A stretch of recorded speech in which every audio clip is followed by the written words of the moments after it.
नमस्कार दोस्तों, मैं हूं Siddharth from GTG careers Pune, your one stop solution to get placed in banking and finance sector. दोस्तों, आज हम एक बहुत ही महत्वपूर्ण रिपोर्ट के बारे में आपके साथ चर्चा करने वाले हैं और इस रिपोर्ट का नाम है इंडिया स्किल रिपोर्ट। दोस्तों, जैसा कि हम जानते हैं कि पूरे देश में बेरोजगारी के ऊपर चिंता भी है और चर्चा भी है। सारे देश में लगभग सारे ही पॉलिसी मेकर्स इस बात को लेकर चिंतित हैं कि देश के युवा को रोजगार क्यों नहीं मिल पा रहा है। ऐसी स्थिति में इंडिया स्किल रिपोर्ट एक बहुत ही इंपॉर्टेंट और बहुत ही महत्वपूर्ण पहलू पर रोशनी डालती है, जो कि है एम्प्लॉयबिलिटी ऑफ यूथ। तो सबसे पहले मैं आपको बता दूं कि हमको इंडिया स्किल रिपोर्ट पे क्यों बिलीव करना चाहिए या क्यों मानना चाहिए। तो मैं आपको ये बताना चाहता हूं कि ये रिपोर्ट देश के 3 लाख युवाओं के साथ मिलकर बनाई गई है। उनसे क्वेश्चंस पूछे गए, उसके आंसर्स इन युवाओं से लिए गए और इस रिपोर्ट में वो आंसर्स हैं। तो 3 लाख युवा जो कि देश के 28 राज्यों में और 9 यूनियन टेरिटरीज में उपलब्ध हैं, उन लोगों से चर्चा करके रिपोर्ट बनी है, पहली चीज। दूसरी चीज, इस रिपोर्ट में सिर्फ और सिर्फ बेरोजगार युवाओं से बात नहीं हुई। इस रिपोर्ट में उन कंपनीज से भी बात हुई जो कि रोजगार की सुविधाएं, रोजगार की अपॉर्चुनिटीज उपलब्ध आपको करवाती हैं। इस रिपोर्ट के मुख्य जो कर्ता धर्ता रहे हैं वो है AICTE, all India council for technical education, association for Indian universities, जिसको हम AIU के नाम से भी जानते हैं, यूनाइटेड नेशंस डेवलपमेंट प्रोग्राम। जी दोस्तों, ये बहुत बड़ी यूनाइटेड नेशंस की एक इंटरनेशनल ऑर्गेनाइजेशन है जिसने भी इस रिपोर्ट को स्पॉन्सर किया है।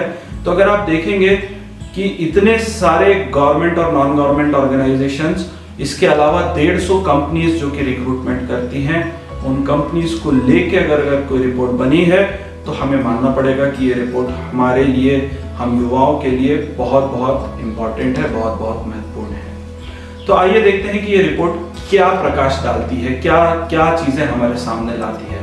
सबसे बड़ा चौंकाने वाला जो आंकड़ा है दोस्तों, वो ये है कि देश का 54%, लगभग 54% युवा जो है वो आज किसी भी रोजगार के योग्य नहीं है। जी हाँ, अनएम्प्लॉयबल है। तो इसका मतलब क्या है? अनएम्प्लॉयबल है जब युवा हम कहते हैं तो इसका मतलब क्या है?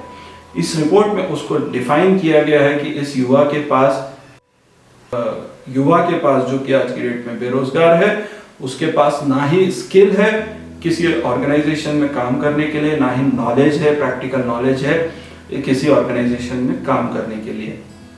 तो आइए देखते हैं कि कौन कौन से ग्रेजुएशन किस किस प्रकार से काम कर रहे हैं, किस प्रकार से लोगों को रोजगार देने में सफल रहे हैं। सबसे पहले मैं दोस्तों बात करना चाहूंगा BA की, बैचलर ऑफ आर्ट्स स्ट्रीम के दोस्तों की।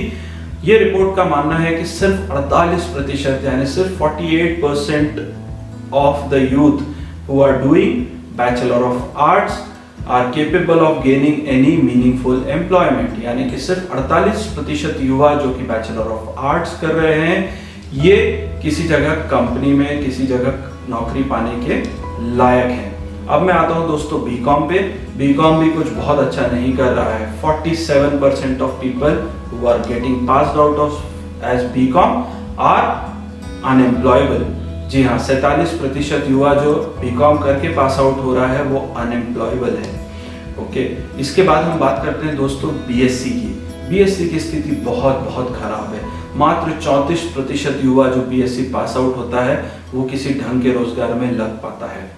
और अगर आप सोच रहे हो कि मैं BCom, BA या BSc करने के बाद MBA कर लूंगा तो मेरे जॉब लगने के चांसेस बढ़ जाएंगे या मेरे को जॉब मिल जाएगा, तो एक और चौंकाने वाला आंकड़ा जो आपके सामने रिपोर्ट लाती है वो ये कहती है कि मात्र 54% यानी only 54% of MBA pass outs किसी भी रोजगार में लगने के लायक हैं। तो इन अ नटशेल दोस्तों, इसका सार मैं आपको यही कहना चाहता हूं कि हमारी जो मौजूदा शिक्षा प्रणाली है, जो मौजूदा एजुकेशनल सिस्टम है, वो हमको किसी भी प्रकार की वोकेशनल ट्रेनिंग देने में नाकाम रहा है। और वो इसीलिए भी रहा है क्योंकि कई सालों से इस एजुकेशन सिस्टम को चेंज नहीं किया गया है। अब जब हम आधे रास्ते ग्रेजुएशन में हैं या हम ग्रेजुएट हो चुके हैं और हम जॉब ढूंढ रहे हैं तो हम इसके बारे में कुछ नहीं कर सकते, लेकिन हम अब नई दिशा में एक कदम उठा सकते हैं। मेरा आप सब ग्रेजुएट मित्रों से अनुरोध है कि किसी न किसी प्रकार के वोकेशनल कोर्सेज में खुद को रजिस्टर कराएं, जहां पे आपको जॉब रिलेटेड ट्रेनिंग मिले। ये वोकेशनल कोर्सेज 15 दिन से लेकर 3 महीने 4 महीने तक की ड्यूरेशन के शॉर्ट टर्म कोर्सेज होते हैं, जहां कम पैसा देके आप एक ऐसी स्किल अपने पास ला सकते हैं जिसमें आपको एम्प्लॉयमेंट लग पाए। अब दोस्तों, जब मैं एम्प्लॉयमेंट की बात कर रहा हूं तो मैं आपके सामने कुछ और आंकड़े रखना चाहता हूं। ये रिपोर्ट का मानना है दोस्तों कि साल 2014, साल 2015, साल 2016, इन तीनों साल में BFSI सेक्टर जो है उसने सबसे ज्यादा रोजगार के अवसर युवाओं को उपलब्ध कराए। अब BFSI से हमारा मतलब क्या है दोस्तों? BFSI से हमारा मतलब है banking, finance, services and insurance. तो अगर हम देखें तो इसमें से लगभग अगर मैं सर्विसेज को थोड़ा अलग रख दूं तो बैंकिंग, फाइनेंस और इंश्योरेंस, ये 3 सेक्टर ऐसे हैं जहां पे पैसे का लेन देन होता है, जो कि बैंक से रिलेटेड व्यवसाय हैं, बिजनेसेस हैं। यहाँ पे युवाओं को उन 3 सालों में सबसे ज्यादा रोजगार मिला। और ना कि सिर्फ उन 3 सालों में, अगर मैं अब बात करूं 2018 और 19 की, तो भी सबसे ज्यादा रोजगार के अवसर इन्हीं सेक्टर्स ने युवाओं को प्रोवाइड किए, उपलब्ध कराए। और इस रिपोर्ट के मुताबिक एक और बात जो हमें पता चलती है कि साल 2020 में सबसे ज्यादा रोजगार के अवसर यही सेक्टर्स आपको प्रोवाइड करने वाले हैं। तो इस सेक्टर से रिलेटेड मैं आपको थोड़ी सी इंफॉर्मेशन दे देता हूं दोस्तों। इस सेक्टर में आपको रोजगार के अवसर इसीलिए भी सबसे ज्यादा उपलब्ध हैं क्योंकि हर बैंक, हर NBFC चाह रहा है कि वो छोटे से छोटे गांव, छोटे से छोटे खेड़े को जाके कवर करे, अपनी ब्रांच खोले। ब्रांच नहीं खोल पाए तो कम से कम वहां के कस्टमर्स को सर्विस देना शुरू करे। ऐसे में उनको लोकल यूथ की, यानी वहां के जो लोकल युवा हैं, उनकी जरूरत पड़ती है और वहां पे उनके लिए एम्प्लॉयमेंट के अवसर आने शुरू होते हैं। मगर अक्सर ऐसे बैंक्स को बाहर से लोग हायर करने पड़ते हैं या नौकरी पर रखने पड़ते हैं।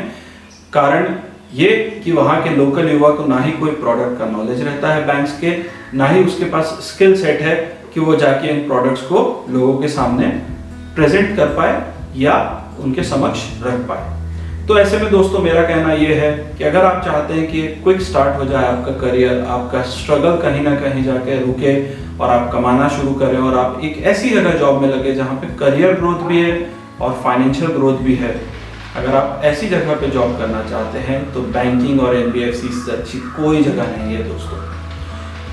इन्हीं सब जानकारी के साथ मैं आपसे आज के वीडियो के लिए विदा कहना चाहूँगा और आपसे कहता हूँ कि अगर आपको कोई और जानकारी चाहिए, अगर आपको कोई और सवाल है तो कृपया नीचे कमेंट सेक्शन में जाएं, उस पर सवाल पूछें, हम इसके उत्तर देने की पूरी कोशिश करेंगे। और हमारे YouTube चैनल को सब्सक्राइब करें और बेल आइकन प्रेस करें ताकि आपसे कोई भी इस प्रकार का वीडियो ना छूटे। Thank you. आपके लिए wishing you all a very good luck. जय हिंद, गुड बाय।